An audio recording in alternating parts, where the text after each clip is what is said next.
UP विधानसभा चुनावों पर पूरे देश की नजरें लगी हुई थी। बीजेपी की योगी सरकार घिरी हुई थी। किसान आंदोलन से लेकर महंगाई और रोजगार चुनावों में बड़ा मुद्दा बनकर उभरा था।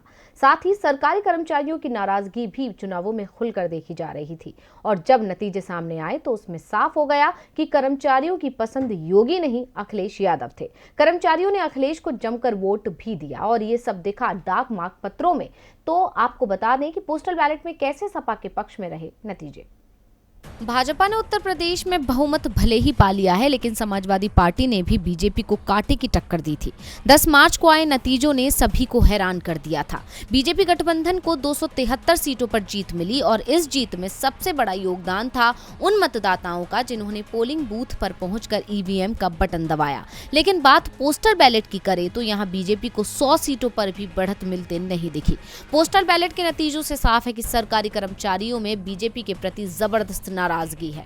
बैलेट पेपर के आंकड़ों को देखकर यह साफ कहा जा सकता है कि अखिलेश का पेंशन बहाल करने वाला दावा काम कर गया था, जिसके चलते कर्मचारियों और बुजुर्ग बीमारों ने सपा को ही चुना था। और अखिलेश के इस ऐलान के चलते बैलेट पेपर में बीजेपी को बड़ा नुकसान भी हुआ था। नोएडा, कानपुर, मुरादाबाद और प्रयागराज जैसे बड़े शहरी क्षेत्रों में तो बीजेपी पोस्टल बैलेट में बढ़त बनाने में कामयाब रही, लेकिन छोटे शहरों में सपा ने बीजेपी का सूपड़ा साफ कर दिया। मुख्यमंत्री के गृह जनपद गोरखपुर की 9 सीटों में सिर्फ गोरखपुर शहर सीट पर बीजेपी आगे रही। बाकी सीटों पर सपा गठबंधन पोस्टल बैलेट में जीत गया। प्रधानमंत्री के संसदीय क्षेत्र वाराणसी की 8 सीटों में से 4 पर ही पार्टी को पोस्टल बैलेट की गिनती में बढ़त मिली। यही हाल राजधानी लखनऊ का भी है, जहां 9 में से 8 सीटों पर भाजपा पीछे रह गई। इस बार चुनाव आयोग ने कर्मचारियों के साथ ही बुजुर्ग और दिव्यांगों को भी पोस्टल बैलेट से मतदान की सुविधा दी थी। गोरखपुर बस्ती मंडल की 41 सीटों की बात करें तो भाजपा गठबंधन को पोस्टल बैलेट में सिर्फ 2 सीटों पर बढ़त मिली है। पूर्वांचल में भी बीजेपी को नुकसान हुआ है। यहाँ मऊ, बलिया, आजमगढ़, चंदौली, गाजीपुर, जौनपुर, सोनभद्र समेत सभी जिलों के साथ ही बुंदेलखंड व अवध क्षेत्र में पोस्टल वोटिंग में भाजपा की हार हुई है। कर्मचारियों की नाराजगी का नुकसान बीजेपी के साथ उसके सहयोगियों को भी उठाना पड़ा।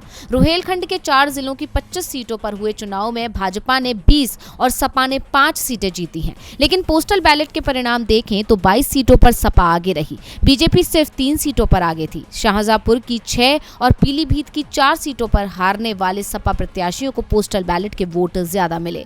मुरादाबाद मंडल के 4 जिलों की 19 सीटों में 15 पर पोस्टल बैलेट में सपा और 4 पर भाजपा ने बढ़त हासिल की।